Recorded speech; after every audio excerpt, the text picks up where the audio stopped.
মদ্যপ অবস্থায় private car চালিয়ে পুলিশ চেকপোস্টে ধাক্কা। এতে ঘটনাস্থলে মারা যায় বাংলাদেশ প্রকৌশল বিশ্ববিদ্যালয়ের এক শিক্ষার্থী। গুরুতর আহত হয়ে চিকিৎসাধীন আছে আরও 2 শিক্ষার্থী। শুক্রবার ভোর 4টার দিকে 300 ফিট সড়কে ঘটনা ঘটে। জানা গেছে, গাড়িটি চালাচ্ছিলেন একজন অবসরপ্রাপ্ত ব্রিগেডিয়ার জেনারেলের ছেলে। পেছনের আসনে ছিলেন তাদের 2 আত্মীয়। তারা সবাই ছিল মদ্যপ অবস্থায়। ঘটনাস্থল থেকে 3 জনকে আটক করে রূপগঞ্জ থানায় হস্তান্তর করা হয়। ঘটনার জানাজানি হলে থানায় এসে বিক্ষোভ করে বুয়েটের কয়েকশো শিক্ষার্থী। তদন্ত করে সুষ্ঠু বিচারের দাবি তাদের। এই ঘটনায় 3 জনকে আসামি করে একটি মামলা দায়ের করেছে বুয়েট কর্তৃপক্ষ।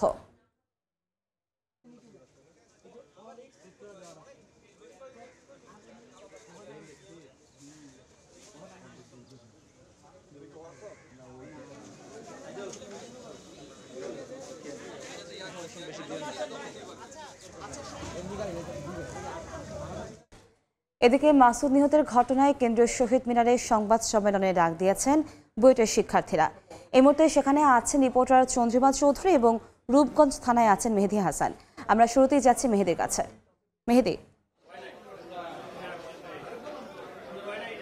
যে ঘটনাটি ঘটেছে আসলে তার সবশেষ তথ্য যদি আপনাদের বলি, কিছুক্ষণ আগেই আমরা দেখতে পেয়েছি এই ঘটনায় পরিবার বাদী হয়ে কিন্তু একটি মামলা করেছে। সেই মামলায় কিন্তু 3 জনকে আসামি করা হয়েছে। সেই মামলাটি কিন্তু সড়ক দুর্ঘটনা আইনে করেছে। আমরা এই মুহূর্তে রয়েছি রূপগঞ্জ থানায়। সেই থানাতেই কিন্তু এই মুহূর্তে যে 3 জন আসলে গাড়িতে ছিলেন তাদের সকলেই কিন্তু মাতাল অবস্থায় ছিল, এমনটাই কিন্তু বলা হচ্ছে। আমরা এই তথ্য জানার পর থেকেই আসলে আমরা দেখেছি তাদেরকে এই থানাতে আটকে রাখা হয়েছে এখন পর্যন্ত। এবং বুয়েটের অসংখ্য শিক্ষার্থী আমরা দেখতে পাচ্ছি তারা কিন্তু ঠিক এই ঘটনার পর থেকেই এই রূপগঞ্জ থানায় এসেছে। রূপগঞ্জ থানায় এসে কিন্তু তারা আসলে এখানে অবস্থান করেছে। আমরা একটু জানিয়ে রাখি যে ঘটনাটি ঘটেছে সেটি কিন্তু ভোর 3টা থেকে 4টার মধ্যে আসলে এই ঘটনাটি ঘটে। এবং এই ঘটনার আসলে বুয়েটের এই 3 জন শিক্ষার্থী, 3 জনে কিন্তু সিএসসি ডিপার্টমেন্টের 21 ব্যাচের শিক্ষার্থী ছিল। তারা কিন্তু 300 ফিট হয়ে কিন্তু বাসায় ফিরছিলেন। তারা কিন্তু বাসায় ফেরার পথে পুলিশ চেকপোস্টে কিন্তু তাদেরকে আটকানো হয়। তারা 3 জনে কিন্তু মোটরসাইকেলে ছিল। তার পেছন থেকে যে প্রাইভেট কারটি এসে কিন্তু সজোরে ধাক্কা দেয়। আমরা ঘটনাস্থলেও গিয়েছি, সেখানে দেখেছি যে যানবাহনটি ছিল, অর্থাৎ যে প্রাইভেট কারটি ছিল সেটি কিন্তু দুমড়ে মুচড়ে গিয়েছে এবং সেই গাড়িটি এই মুহূর্তে কিন্তু পুলিশ ফাঁড়িতে নেওয়া হয়েছে। আমরা যতদূর জানতে পেরেছি যে সেই গাড়িতেও কিন্তু মাদক পাওয়া গেছে এমন তথ্যও কিন্তু আমরা জেনেছি। এবং কিছু ভিডিও ফুটেজও কিন্তু এখানে এসেছে এবং সেই ঘটনাগুলো পুলিশ বিশ্লেষণ করছে। এবং শিক্ষার্থীদের পক্ষ থেকে যেটি বলা হচ্ছে যে এই ঘটনায় আসলে 3 জনই সংশ্লিষ্ট থাকতে পারেন। সেই হিসেবে 3 জনকে আসামি করা কেন হবে না সে বিষয় নিয়ে তাদের মধ্যে তারা কথা বলেছেন পুলিশের সাথে। এবং পুলিশও কিন্তু শেষ পর্যন্ত তারা যেটি বলছেন যে সড়ক দুর্ঘটনা আইনের পাশাপাশি একটি মাদক মামলাও করবেন। সেই মাদক মামলা কিন্তু এই 3 জনকে আসামি করা হয়েছে। সেই 3 জনকে কিন্তু ডোপ টেস্ট করা হবে। ডোপ টেস্ট করার পর তাদেরকে একটি মাদক মামলা করা হবে, সেটি কিন্তু পুলিশ নিজে বাদী হয়ে করবে। তো কিছুক্ষণের মধ্যেই সেই 3 জন আসামিকে আমরা রূপগঞ্জ থানা থেকে দেখেছি, তারা কিছুক্ষণের মধ্যে এখান থেকে বের হবেন, বেরিয়ে কিন্তু তাদেরকে নিয়ে যাওয়া হবে। তো এই ছিল রূপগঞ্জ থানা থেকে আমার কাছে থাকা সবশেষ তথ্য।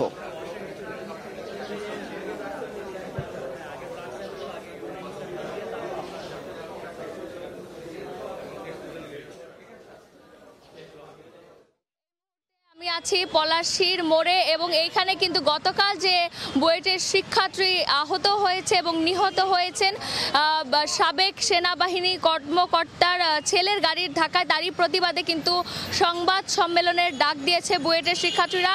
এবং এখানে কিন্তু তারা প্রতিবাদ এবং মিছিল করে কিন্তু বুয়েট থেকে ঘুরে তারা এখানে এসে অবস্থান নিয়েছেন। আমি যদি একটু দেখাই, ঠিক পলাশীর মোড়েই তারা এই মুহূর্তে অবস্থান গ্রহণ করেছে এবং তারা তাদের বিভিন্ন ধরনের দাবি আমাদেরকে ইতিপূর্বে তাদের সাথে আলাপ করার পর জানিয়েছিলেন। যে তারা বলছিলেন যে বুয়েটের যে শিক্ষার্থী মাসুদ যিনি নিহত হয়েছেন তার পরিবার থেকে অনতি বিলম্বে কিন্তু তাদেরকে ক্ষতিপূরণের ব্যবস্থা কিন্তু করতে হবে এবং বাকি 2 জনের চিকিৎসার ব্যবস্থা গ্রহণ করার সাথে সাথে কিন্তু অবশ্যই হত্যাকারীকে, অভিযুক্তকে বিচারের আওতায় আনার তারা দাবি তুলেছিলেন। এই একই সাথে একটু জানিয়ে রাখতে চাই, গতকাল কিন্তু নারায়ণগঞ্জের পূর্বাচল এরিয়াতে কিন্তু 3 বন্ধু বুয়েটের 3 শিক্ষার্থী মিলে তারা গিয়েছিলেন ঘুরতে, এবং সেই সময় কিন্তু হঠাৎ সাবেক সেনা কর্মকর্তার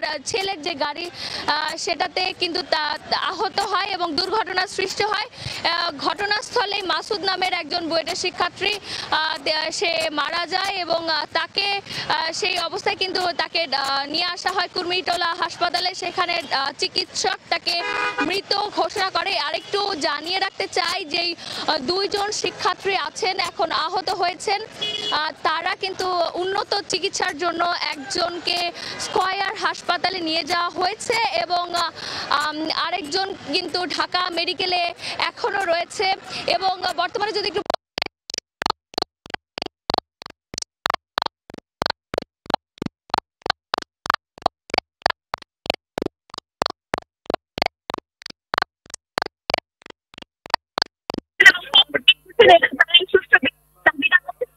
এই ছিল আমার পলাশের মোড় থেকে সর্বশেষ।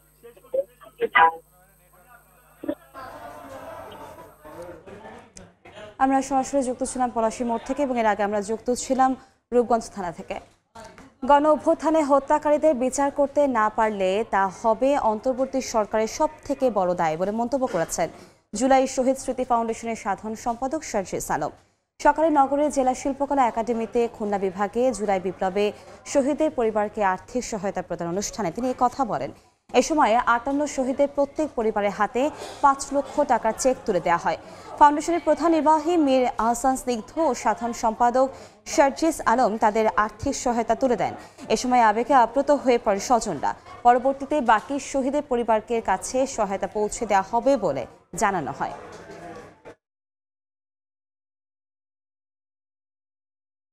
খুনি হাসিনার সাপ্লাই করা অবৈধ অস্ত্রগুলো দিয়ে আমার ভাই বোনদেরকে হত্যা করেছে, তাদের বিচার করা এই প্ল্যাটফর্মগুলোর এই অন্তর্বর্তীকালীন যে সরকার তাদের সবচেয়ে বড় দায়। যদি এটা তারা তাদের জায়গা থেকে করে যেতে না পারে, এটাই তাদের সীমাবদ্ধতার এবং ব্যর্থতার সবচেয়ে বড় প্যারামিটার হবে। পুরো বাংলাদেশের মাঠ পর্যায়ের আইন শৃঙ্খলা রক্ষা করার জন্য পুলিশ যে ভূমিকা পালন করতে পারে আর কেউ সেটা পারে না। আমরা আপনাদেরকে অনুরোধ করব, আপনারা কাজের মধ্য দিয়ে আপনাদের পাশে থাকবেন। এই মুহূর্তে খুলনা শিল্পকলা একাডেমিতে আছেন রিপোর্টার আব্দুল আল মামুন রুবেল। আমরা সরাসরি যাচ্ছি তার কাছে। রুবেল, অনুদান দেওয়া হচ্ছে খুলনা বিভাগে যারা আসলে শহীদ হয়েছেন তাদের পরিবারকে আর্থিক অনুদান এই মুহূর্তে বুঝিয়ে দেওয়া হচ্ছে খুলনা জেলা শিল্পকলা একাডেমিতে। এর আগে কিন্তু আমরা এখানে দেখেছি জুলাই স্মৃতি ফাউন্ডেশনের যারা কর্মকর্তা রয়েছেন বা অন্যান্য যারা রয়েছেন তারা কিন্তু এখানে বক্তব্য রেখেছেন। আমরা এই মুহূর্তে দেখছি যে খুলনা বিভাগে মোট 58 জন পরিবারের হাতে 5 লাখ টাকার যে চেক, সেই চেক তুলে দেওয়া হচ্ছে এখানে, এবং এখানে এক প্রকার আবেগাপ্লুত হয়ে পড়ছেন যারা আসলে শহীদ পরিবারের সদস্যরা রয়েছেন। তারা যখন চেক গ্রহণ করছেন তারা আসলে তাদের পরিবারের যে হারানোর বেদনা সে বিষয়গুলো আসলে এখানে তুলে আনছেন এবং সেটি নিয়ে তারা কিন্তু আসলে এক প্রকার আবেগাপ্লুত হয়ে পড়েছেন। একটু বলে রাখি, জুলাই স্মৃতি ফাউন্ডেশনের সাধারণ সম্পাদক সার্জিস আলম কিছুক্ষণ আগে এখানে বক্তব্য রেখেছেন এবং তিনি বলেছেন যে এখানে আসলে এই মুহূর্তে দেশের উন্নয়নের পাশাপাশি অন্তর্বর্তী সরকারের কাছে জুলাই আগস্টে যে আন্দোলন হয়েছে এই আন্দোলনের যারা শহীদ হয়েছেন তাদের পরিবারকে দেখভাল করার পাশাপাশি যারা এই সময়ে বিভিন্ন হত্যাকাণ্ড ঘটিয়েছে তাদেরকে বিচারের মুখোমুখি করা কিন্তু অন্তর্বর্তী সরকারের অন্যতম দায়িত্ব এবং সেই দায়িত্ব তাদেরকে যথাযথভাবে পালন করতে হবে, এমনটি আসলে তারা বলেছেন। আমরা এখানে দেখতে পাচ্ছি যে একজন শহীদ পরিবারের সদস্যের পিতা তিনি তাকে আসলে সার্জিস আলম জড়িয়ে ধরেছেন এবং তার যে আবেগের জায়গা সেটি আসলে বোঝানোর চেষ্টা করেছেন। এখানে আমরা পুলিশ প্রশাসন সহ বিভাগীয় প্রশাসনের কর্মকর্তাদের দেখছি, তারাও আসলে কথা বলেছেন এবং তারা বলছেন জুলাই আগস্ট মাসে যে আন্দোলন হয়েছে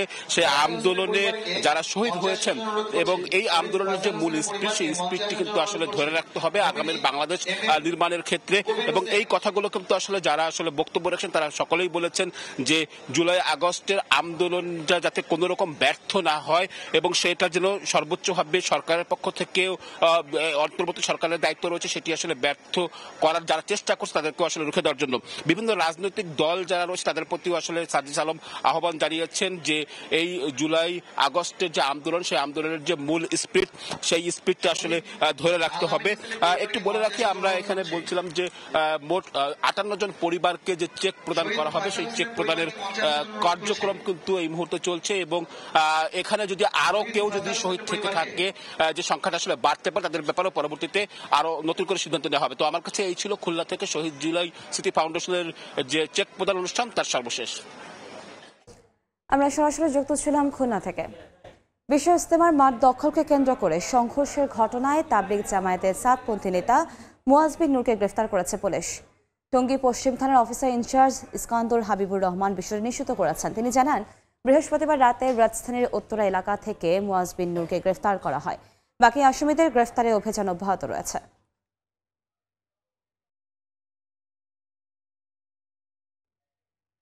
কেরানীগঞ্জের চুনকটিয়ার রূপালী ব্যাংকে ডাকাতি চেষ্টার ঘটনায় কেরানীগঞ্জ দক্ষিণ থানায় মামলা করেছে ব্যাংক কর্তৃপক্ষ।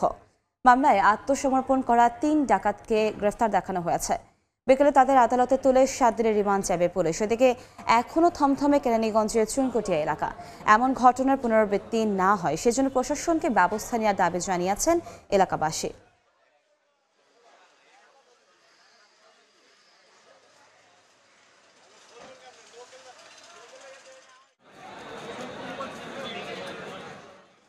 একটা জনবহুল এলাকার ভিতরে এরকম হইলো, এই দুঃসাহসটা এটা কোত্থেকে পেল। আর পরে দেখা গেল যখন এদেরকে সেনাবাহিনী বাইর করতে সক্ষম হয়েছে, যে সব বাচ্চা বাচ্চা ছেলে গুলির মতন ব্যাস, ওটা চুরি দিলে আগুন বের হয়, ওটা যে বলতেছে গুলি করবো। পরে দেখি আমি একটু দাঁড়াইলাম, দাঁড়াই দেখি গুলি নাই তাদের হাতে। আমরা তো ব্যাংকে এবং অনেক সময় টাকা পয়সা লয়ে যাই, রাস্তাঘাট দিয়ে যাই, এটা একটা ভয়ভীতির ব্যাপার। এই বাচ্চা 3টা এই কাজ করছে, এগুলো আসলে কিসের মধ্যে পুরা করছে এটা আসলে বুঝতে পারে না তো কেউ। এবার অন্য প্রসঙ্গ। শেখ হাসিনা সরকারের শেষ 6 বছরে বিনামূল্যের পাঠ্য বই ছাপাতে 1,500 কোটি টাকা লুটপাট হলেও শ্বেতপত্রে আসেনি দুর্নীতির ছিটে ফোটাও। লুটপাটের কারণে শিক্ষার্থীদের মানহীন বই পড়তে হয় বলে অভিযোগ করেছেন খোদ পাঠ্যপুস্তক মুদ্রক ও বিপণন সমিতি।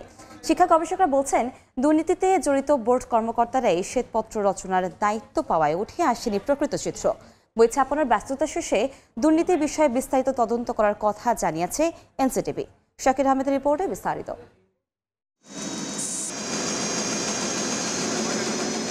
2010 সাল থেকে প্রাথমিকের পাশাপাশি মাধ্যমিক পর্যায়ের শিক্ষার্থীরাও বিনামূল্যের পাঠ্য বই পাচ্ছে। তবে জাতীয় শিক্ষাক্রম ও পাঠ্যপুস্তক বোর্ড এনসিটিভির বেঁধে দেয়া মানের তোয়াক্কা না করেই নিম্নমানের কাগজে ছাপানো হয় বই। সিন্ডিকেট লুটে নেয় কোটি কোটি টাকা। শুধু 2023 সালেই বই ছাপানোর কাজে 266 কোটি টাকার অনিয়ম পেয়েছে মহা হিসাব নিরীক্ষক ও নিয়ন্ত্রক কার্যালয়ের অধীন শিক্ষা ও ঋণ অধিদপ্তর। 2018 সাল থেকে 6 বছরে লুটপাট হয়েছে 1,500 কোটি টাকা। সম্প্রতি প্রকাশিত শ্বেতপত্রে রহস্যজনকভাবে বই ছাপানোর কাজের এই অনিয়মের কোনো তথ্য নেই। টাকার অঙ্ক তো দূরের কথা, এড়িয়ে যাওয়া হয়েছে বই ছাপানোর দুর্নীতির খাতগুলোও। বিশেষজ্ঞরা বলছেন, দুর্নীতিতে জড়িত বোর্ড কর্তারাই শ্বেতপত্র রচনার দায়িত্ব পাওয়ায় আড়ালেই থেকে গেছে হরিলুটের চিত্র। যারা কাজটি করেছে সেই প্রতিষ্ঠানে যদি তাদের বিরুদ্ধে শ্বেতপত্র লেখে, তারা কি তাদের দুর্নীতির কথা কখনো বর্ণনা করবে? এটা তো আমরা সাধারণ মানুষও বুঝে। শ্বেতপত্র যদি লিখতে হয় তাহলে সেখানে তৃতীয় পক্ষের মাধ্যমে যদি কোনো একটা কমিশন বা তৃতীয় কোনো পক্ষের মাধ্যমে কাজটি করানো যায়, তাহলে নিরপেক্ষতা এবং প্রকৃত ঘটনা বেড়ে আসার সম্ভাবনা অনেক বেশি থাকতো। কিছু বোর্ড কর্মকর্তা ও অসাধু ব্যবসায়ীদের এই লুটপাটের কারণেই বছরের পর বছর মানহীন পাঠ্য বই পড়তে হচ্ছে শিক্ষার্থীদের। এমন অভিযোগ খোদ পাঠ্যপুস্তক মুদ্রক ও বিপণন সমিতির সভাপতির। যে পরিমাণ টাকা ইনভেস্ট হয়, এর একটা বড় অংশ এখানে দুর্নীতি হয়ে যায়। 1200 কোটি 400 কোটি ইয়ে হয়ে যেতে 25% চলে গেল। তার চেয়ে বড় জিনিস হলো আমাদের যে নতুন প্রজন্ম গড়ে উঠবে, তাদেরকে আমি কি দিচ্ছি? তাদের সাথে প্রতারণা করছি, ওরা প্রতারিত হচ্ছে। চলমান বই ছাপার কাজ শেষ হলে এ খাতে বিগত সরকারের আমলের দুর্নীতির বিষয়ে অধিকতর তদন্তের কথা জানিয়েছে এনসিটিভি। বই পুস্তক ছাপানো নিয়ে বেশি ব্যস্ত থাকার কারণে ওই বিষয়ে আমরা এই মুহূর্তে তেমন কোনো কাজ করতে পারছি না। আমরা দ্রুতই কোন খাতে কতটুকু খরচ হয়েছে এবং সেখানে কতটুকু খরচ অপব্যয় হিসেবে হয়েছে, এটা আমরা তখন বের করার চেষ্টা করব। আর বোর্ডের কোনো কর্মকর্তা দুর্নীতিতে জড়িত হলে ছাড় পাবে না বলেও হুঁশিয়ারি দেন চেয়ারম্যান। শাকির আহমেদ, সময় সংবাদ, ঢাকা। যুক্তরাজ্য ভিত্তিক গণমাধ্যম দ্য ইকোনমিস্টের বর্ষসেরা দেশ নির্বাচিত হয়েছে বাংলাদেশ। স্থানীয় সময় বৃহস্পতিবার এক প্রতিবেদনে কথা জানায় গণমাধ্যমটি। প্রতিবেদনে বলা হয়, স্বৈরশাসককে ক্ষমতাচ্যুত করা এবং উদার সরকার গঠনের পথে অগ্রসর হওয়ার জন্য 2024 সালের সেরা দেশ নির্বাচিত হয়েছে বাংলাদেশ। দ্বিতীয় অবস্থানে রয়েছে সিরিয়া। এবারের সেরা দেশ বেছে নেওয়ার ক্ষেত্রে চূড়ান্ত তালিকায় ছিল 5টি দেশ। বাংলাদেশ ছাড়াও তালিকায় ছিল সিরিয়া, আর্জেন্টিনা, দক্ষিণ আফ্রিকা ও পোল্যান্ড। রাজধানীর উত্তরের একটি রেস্টুরেন্টে ভয়াবহ আগুনের ঘটনা ঘটেছে। স্থানীয়রা জানান, লাভলিন রেস্টুরেন্টে আগুন লাগার সংবাদ পাওয়ার পর সকাল 10:44 ঘটনাস্থলে পৌঁছায় ফায়ার সার্ভিস। আগুনের তীব্রতা বাড়ায় একে একে টঙ্গী, বাড়িধারা, কর্মীটালা, সিদ্দিক বাজার ফায়ার স্টেশন সহ মোট 9টি ইউনিট আগুন নিয়ন্ত্রণের কাজ শুরু করে। এদিকে আগুনের ঘটনায় ভবনে বেশ কয়েকজন আটকা পড়েছে।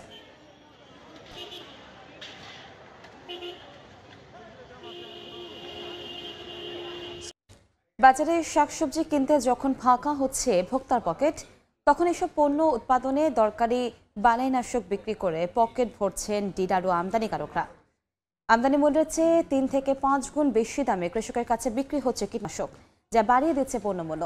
ধামরাই ও মানিকগঞ্জ করে রিপোর্ট করেছেন ফরহাদুর রহমান। বাজার তো নিয়ন্ত্রণের বাইরে। বাজারের অবস্থা বলতে গেলে তো কষ্ট লাগে। পেঁয়াজের কাছের দাম বেশি, তারপর মরিচের দাম বেশি, তো অনেক বেশি দাম, সব কিছুর দামই বেশি। নিত্যপণ্যের বাজারে ভোক্তার এমন নাজেহাল দশার দায়কার? মধ্যস্বত্বভোগী ছাড়া আর কি বাড়িয়ে দিচ্ছে পণ্যমূল্য? এই প্রশ্নের উত্তর খুঁজতে কৃষকের কাছে সময় সংবাদ। ধামরাইয়ের কৃষক আব্দুর রশিদ, তার দাবি উৎপাদন খরচ বেড়ে যাওয়ায় টিকে থাকা দায়। এক প্যাকেট দানা কিনতে লাগে 1000 টাকা, 800 টাকা, 900 টাকা, 700 টাকা। দেখা যায় 1 সিট বীজ দিলে 1500, 800, 900 করে টাকা। ম্যাক্সিমাম খেতে যে খরচ ওই লাভে নাই। উৎপাদন খরচ বাড়ছে কিভাবে, সেই প্রশ্নের উত্তর মেলানোর চেষ্টা করছেন মানিকগঞ্জের মাদ্রাসা শিক্ষক রিয়াদুল ইসলামও। 15 থেকে 20 বিঘা জমিতে আবাদ করতে যিনি 40 থেকে 50 হাজার টাকার কীটনাশক কেনেন বছরে, তার সন্দেহ বালাইনাশক কেনাবেচা হচ্ছে অযৌক্তিক দামে। কীটনাশকটা যে কোম্পানি বানাইতেছে তার কত টাকা খরচ হচ্ছে এবং ভোক্তা পর্যায়ে আমি কত টাকা কিনতেছি, এই বিষয়টাকে সরকারের আমি তদারকি করার জন্য বিনয়ের সাথে এবং করজোরে আবেদন জানাচ্ছি। আপনাদের কি মনে হয় ওনারা বেশি নেয়? অবশ্যই আমি মনে করতেছি। রোগমুক্ত ফসল আর ভালো ফলনের আশায় কীটনাশকের উপর ভরসা করেন কৃষকেরা, কিন্তু বছর বছর সেই কীটনাশকের উচ্চ মূল্য প্রথমে চিন্তার ভাঁজ ফেলেন এসব কৃষকের কপালে, পরে যার চূড়ান্ত মাসুল গুনতে হয় ভোক্তাদের। প্রশ্ন উঠেছে, কি দামে আমদানি করা হচ্ছে সব কীটনাশক আর কতটা যৌক্তিক দামে বিক্রি করা হচ্ছে? ডিলারের কাছে পাওয়া একটি কোম্পানির ইনভয়েসে দেখা যাচ্ছে 400 গ্রাম ওজনের 1 কার্টন বালাইনাশক ডিলার কেনেন 640 টাকায়, যার বিক্রয় মূল্য 2140 টাকা। আর এনবিআর এর তথ্য, এর আমদানি খরচ 418 টাকা। 696 টাকায় আমদানি করা আরেকটি বালাইনাশকের কেজির প্রতি খুচরা মূল্য নির্ধারণ করা হয়েছে 3240 টাকা। যদিও ডিলারদের দাবি কৃষকের কাছে বিক্রি করেন অনেক কম দামে। এমআরপি যাই দেওয়া থাক, আমরা ওইভাবেই করি না। এমআরপি ধরে যদি বেশি তাহলে কৃষকের কাছে অনেক টাকা নেওয়া। রেট তো আছে 54 টাকা, এটা আমার বিক্রি করতে হয় 20 টাকা। অন্য কোম্পানির ঘাড়ে দায় চাপিয়ে আমদানি খরচ আর খুচরা মূল্যের এমন আকাশ পাতাল পার্থক্যের ব্যাখ্যা দিলেন ওই আমদানিকারক। কনভেনশনাল যে প্রচারটা আমরা সবাই প্রসেসকে ফলো করি। যেমন ধরেন, একটি নতুন একটা প্রোডাক্ট কেউ যদি বাজারে ইন্ট্রোডিউস করে, লঞ্চিং করে, তাহলে সে দেখে এই প্রোডাক্ট কারা কারা বিক্রি করছে, তাদের প্রোডাক্টে কপি করে, হয়তো 1 টাকা কম 1 টাকা বেশি, এটা হচ্ছে প্রথা। কৃষি অর্থনীতিবিদরা বলছেন, কৃষি খাতে সরকারের উদাসীনতার সুযোগ নিচ্ছে অসাধু ব্যবসায়ীরা। কৃষক ও ভোক্তাকে রক্ষা করতে দরকার একটি বিশেষ কমিশন। কৃষি পণ্যের দাম নির্ধারণ করার জন্য একটা জাতীয় কমিটি তাকে বলা হয় এসিসি। এইটা নাই। বর্তমানে উপদেষ্টা কমিটি তো 10টা কমিশন করছে, কিন্তু কোনো কৃষি কমিশন করে নাই। এগুলি তো কৃষির প্রতি অবহেলা। কৃষি এই সুযোগটাই পাবলিক বা ব্যবসায়ীরা নেয়। অযৌক্তিকভাবে বেড়ে যাওয়া উৎপাদন খরচ নিয়ন্ত্রণ করতে না পারলে যৌক্তিকভাবে পণ্যমূল্য নিয়ন্ত্রণ করা সম্ভব নয় বলেও দাবি কৃষি অর্থনীতিবিদের। ফরহাদুর রহমান, সময় সংবাদ, ঢাকা। সিলেট তামাবিল মহাসড়কে জয়ন্তাপুরের দামরি এলাকায় প্রাইভেট কার নিয়ন্ত্রণ হারিয়ে খাদে পড়ে 3 জন নিহত হয়েছেন। আহত একজনকে গুরুতর অবস্থায় সিলেট ওসমানী মেডিকেল কলেজে নেওয়া হয়েছে। এই মুহূর্তে হাসপাতালে আছেন রিপোর্টার জয়ন্ত দাস। আমরা সরাসরি যাচ্ছি তার কাছে। জয়ন্ত, সিলেটের জৈন্তাপুরের তামাবিল সড়কে এক ভয়াবহ সড়ক দুর্ঘটনার খবর পেল সকাল সকাল সিলেটবাসী। তামাবিল সড়কের যে দামড়ি এলাকা রয়েছে সেই দামড়ি এলাকায় কিন্তু একটি প্রাইভেট কার নিয়ন্ত্রণ হারিয়ে খাদে পড়ে যায় বৈদ্যুতিক খুঁটির সাথে ধাক্কা খেয়ে, এবং সেখানে দুইজন সাথে সাথে কিন্তু মারা গিয়েছেন, দুইজন স্পট ডেড হয়েছেন এবং আরও দুইজনকে একেবারে মুমূর্ষু অবস্থা উসমানী মেডিকেল কলেজ হাসপাতালে নিয়ে আসা হয়েছে। এই তথ্যগুলো নিশ্চিত করেছেন আমাদের জৈন্তাপুরের যিনি ভারপ্রাপ্ত কর্মকর্তা রয়েছেন জৈন্তাপুর থানার, তিনি নিশ্চিত করেছেন। এবং উসমানী মেডিকেল কলেজ হাসপাতালে নিয়ে আসার পর আহত যে মুমূর্ষু যে দুইজন ছিল সেই দুইজন থেকেও একজন কিন্তু মারা গিয়েছেন। অর্থাৎ এই যে প্রাইভেট কার যে ধাক্কাকে খাদে পড়ে তিনজন, এখন পর্যন্ত তিনজন মৃত্যুর খবর আমরা পেয়েছি এবং আরেকজন কিন্তু মুমূর্ষু অবস্থা সিলেট উসমানী মেডিকেল কলেজ হাসপাতালের 27 নং ওয়ার্ডে ভর্তি রয়েছেন। আমরা দেখেছি তার আত্মীয় স্বজনরা এখানে এসেছেন এবং সেই লাশ শনাক্ত করার চেষ্টা করছেন, তাদেরকে শনাক্ত করার চেষ্টা করছেন। এখন পর্যন্ত তাদের পরিচয় পাওয়া যায়নি। সব কিছু মিলিয়ে যে তামাবিল সড়কে যে প্রাইভেট কার খাদে পড়ে যে দুর্ঘটনাটি ঘটেছে, এখন পর্যন্ত তিনজনের মৃত্যু হয়েছে এবং একজন মুমূর্ষু অবস্থা ওসমানী মেডিকেল কলেজ হাসপাতাল রয়েছে। তবে এখন পর্যন্ত কারো পরিচয় জানা যায়নি। ওসমানী মেডিকেল কলেজ হাসপাতালে একজন মুমূর্ষু অবস্থায় চিকিৎসা নিচ্ছেন এবং অন্যজন কিন্তু দুইজন কিন্তু যারা স্পট ডেড তাদের কিন্তু এখানে নিয়ে আসা হয়নি। আহত অবস্থা দুইজনকে নিয়ে আসা হয়েছে, এর মধ্যে একজন কিন্তু মারা গিয়েছেন ওসমানী মেডিকেল কলেজ হাসপাতালে নিয়ে আসার সাথে সাথে এবং অন্যজন মুমূর্ষু অবস্থায় চিকিৎসা নিচ্ছেন। আমরা কথা বলেছিলাম জৈন্তাপুর থানা ভারপ্রাপ্ত কর্মকর্তা এবং হাইওয়ের যিনি পুলিশ রয়েছেন তার সাথে কথা বলেছিলাম। তারা বলেছেন এখন পর্যন্ত পরিচয় শনাক্ত হয়নি, তবে পরিচয় শনাক্তের কাজ চলছে। এবং উসমানী মেডিকেল কলেজ হাসপাতালে আসার পর আমরা দেখেছি অনেক আত্মীয় স্বজন এখানে এসেছেন খবর পেয়ে, তারাও আসলে তাদের আত্মীয় স্বজনের বা তাদের আত্মীয়ের লাশ শনাক্ত করার চেষ্টা করছে। এবং যে প্রাইভেট কারটি সেটি জাফলং থেকে শহরমুখী ছিল, শহরের দিকে আসছিল এবং সেই অবস্থায় বৈদ্যুতিক খুঁটির সাথে ধাক্কা খেয়েই প্রাইভেট কার খাদে পড়ে এবং এই দুর্ঘটনাটি ঘটে। এই ছিল আমার কাছে এখন পর্যন্ত সিলেট তামাবিল সড়কে যে ভয়াবহ দুর্ঘটনা ঘটেছে সেটির সর্বশেষ। আমরা সরাসরি যুক্ত ছিলাম সিলেট ওসমানী মেডিকেল কলেজ হাসপাতাল থেকে। রাজধানীর উত্তরায় একটি রেস্তোরাঁয় আগুন লেগেছে, নিয়ন্ত্রণে কাজ করছে ফায়ার সার্ভিসের 9টি ইউনিট। এই মুহূর্তে ঘটনাস্থলে আছেন সহকর্মী তানভীর হাসান মেঘ, আমরা সরাসরি যাচ্ছি তার কাছে। মেঘ, রাজধানীর উত্তরার 12 নম্বর সেক্টরের লাভলিন রেস্টুরেন্টে সকাল 10:30টার কিছুক্ষণ পরে কিন্তু আগুন লাগার ঘটনা ঘটে এবং সাথে সাথেই ফায়ার সার্ভিস খবর পাওয়ার সাথে সাথে কিন্তু 9টি ইউনিট কিন্তু এখনও কাজ চলমান রয়েছে। এবং সেই সঙ্গে আপনারা নিশ্চয়ই এখন ক্যামেরার ফ্রেমে দেখতে পাচ্ছেন যে লাভলিন যে রেস্টুরেন্ট অর্থাৎ নিচতলার যেই নিচতলায় কিন্তু মূলত এই অবস্থিত এই রেস্টুরেন্টে এখনও কিন্তু ফায়ার সার্ভিস চেষ্টা করছে যে মূলত আগুন নিয়ন্ত্রণে আনার। এবং সেই সঙ্গে কিন্তু আমরা দেখতে পাচ্ছি যে বিল্ডিং থেকে কিন্তু যে ভবনটি রয়েছে সেই ভবন থেকে কিন্তু এখনো স্পষ্ট কিন্তু কালো ধোঁয়া কিন্তু বের হচ্ছে। এবং সেই সঙ্গে কিন্তু আমরা দেখছি যে এখন পর্যন্ত কিন্তু আগুন নিয়ন্ত্রণে কিন্তু আসেনি। এবং সেই সঙ্গে আমরা দেখতে পাচ্ছি ফায়ার সার্ভিসের সাথে কিন্তু এখানকার যে এলাকাবাসীও কিন্তু সহায়তা করছে। আমরা যেমনটা ফায়ার সার্ভিসের সাথে এখানে এসে কথা বলতে জানতে পেরেছি যে মূলত লাভলিন যে রেস্টুরেন্ট আগুন লাগার সংবাদ পাওয়ার পরই কিন্তু সকাল 10:44 কিন্তু পৌঁছে এবং তা নিয়ন্ত্রণে কাজ শুরু করে কিন্তু ফায়ার সার্ভিসের কর্মীরা। এবং সেই সঙ্গে কিন্তু উত্তরা, টঙ্গী এবং বাড়িধারা, কুর্মিটোলা, সিদ্দিক বাজার ফায়ার স্টেশনের মোট 9টি ইউনিট কিন্তু আগুন নিয়ন্ত্রণের কাজ কিন্তু এখনো কিন্তু চলমান আছে। এবং একটু জানিয়ে রাখতে চাই যে মূলত যেই সড়কটি অর্থাৎ উত্তরার 12 নম্বর সেক্টরের চৌরাস্তার কিছুটা পরেই কিন্তু এই সড়কটির ঠিক ডান পাশে কিন্তু যে লাভলিন যে রেস্টুরেন্টটি রয়েছে একদম নিচতলায় এবং উপরের অংশটুকু আমরা দেখতে পাচ্ছি যে এখন পর্যন্ত কালো ধোঁয়া কিন্তু আমরা লক্ষ্য করতে পারছি। এবং সেই সঙ্গে কিন্তু আমরা দেখতে পাচ্ছি যে ফায়ার সার্ভিসের যে 9টি ইউনিট সেই সকাল 10:30টার পর থেকেই কিন্তু আগুন লাগার যখন সূত্রপাত ফায়ার সার্ভিসের কাছে পৌঁছায় তারপরই কিন্তু ফায়ার সার্ভিসের প্রথম 8টি ইউনিট আসে এবং সেই সঙ্গে কিছুক্ষণ পরে কিন্তু এরপর আরও একটি ইউনিট এসে যুক্ত হয়। অর্থাৎ যদি বলা চলে যে মোট 9টি ইউনিট কাজ করছে। এবং সেই সঙ্গে এখানকার যে এলাকাবাসী অর্থাৎ আশেপাশের যে সাধারণ মানুষ তারাও কিন্তু ফায়ার সার্ভিসের কর্মীদেরকে কিন্তু সহায়তা করছে। এবং আমরা দেখছি যে ফায়ার সার্ভিসের যে ল্যাডার সেই ল্যাডারের মাধ্যমে কিন্তু তারা আগুন নির্বাপনের চেষ্টা কিন্তু এখনো চলমান রয়েছে। একটু যদি আপনাদেরকে দেখাতে চাই যে ক্যামেরা ফ্রেমে আমরা দেখতে পাচ্ছি যে একতলার যে জানলাটি রয়েছে সেই জানলা দিয়ে কিন্তু এখনো অনর্গল কালো ধোঁয়া কিন্তু আমরা লক্ষ্য করতে পারছি এবং পুরো কালো ধোঁয়ায় কিন্তু চারপাশ কিন্তু অনেকটা আচ্ছন্ন হয়ে পড়েছে এবং এখানকার এই আগুন লাগার সাথে সাথে কিন্তু এখানকার যে এলাকাবাসী সেই এলাকাবাসী কিন্তু এখানে কিন্তু জড়ো হয়েছে এবং সেই সঙ্গে যদি একটু দেখাতে চাই যে একতলা এই ভবনটির যে একতলা রয়েছে সেখানে ফায়ার সার্ভিসের কর্মীরা পাইপের মাধ্যমে পানি কিন্তু ভিতরে দিচ্ছে এবং সেই সঙ্গে তাদের সাধ্যমতোই কিন্তু চেষ্টা কিন্তু এখনো চলমান রয়েছে।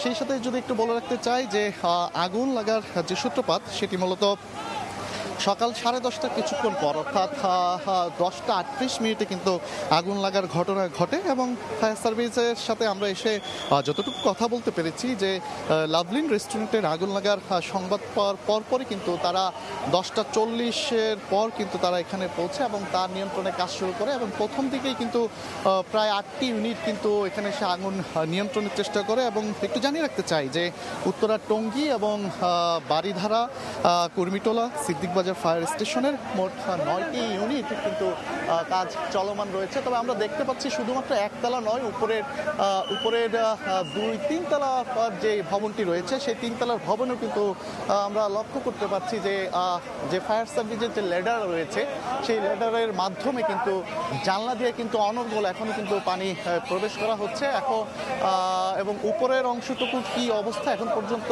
আমরা ফায়ার সার্ভিসের সাথে কথা বলতে পারিনি। কথা বললে পুরো বিষয়টি আমরা জানতে পারবো যে আগুনের যে সূত্রপাত এবং আগুনটি বিল্ডিংয়ের কততলা পর্যন্ত পৌঁছেছে সেই বিষয়টি আমরা কথা বলার চেষ্টা করবো এবং আমরা দেখতে পাচ্ছি যে হাতুড়ির মাধ্যমে কিন্তু যে এখানে যে ব্যানারটি রয়েছে রেস্টুরেন্টের স্বপ্ন বিউটি কেয়ার সেটিও কিন্তু ভাঙা হচ্ছে তাদের কাজের সুবিধার্থে এবং সেই সঙ্গে কিন্তু আমরা দেখছি যে একতলা, 2তলা এবং 3তলা 4তলা বিশিষ্ট এই ভবনটির আমরা দেখছি যে 3তলা পর্যন্ত কিন্তু ফায়ার সার্ভিসের লেডারের মাধ্যমে এখনো অনর্গল কিন্তু পানি কিন্তু ভিতরে তারা দিয়ে যাচ্ছে। তবে আগুন নিয়ন্ত্রণে এখন পর্যন্ত আসেনি এবং সেই সঙ্গে কিন্তু আমরা দেখতে পাচ্ছি যে মূলত যেমনটা বলছিলাম যে প্রথম দিকে 8টি ইউনিট এখানে আসে এবং তারপরে কিন্তু আরও একটি ইউনিট এসে যুক্ত হয়। তো এখন পর্যন্ত আগুন নিয়ন্ত্রণে আসেনি, পরবর্তী কী অবস্থা সেই অবস্থাতেই আমরা আপনাদেরকে জানিয়ে দেবো। তো এখানকার এই ছিল আমার কাছে সবশেষ খবর। আগুনের খবর জানতে আমরা সরাসরি যুক্ত ছিলাম রাজধানীর উত্তরা থেকে। এই ছিল সময় সংবাদে, সঙ্গে থাকুন সময়।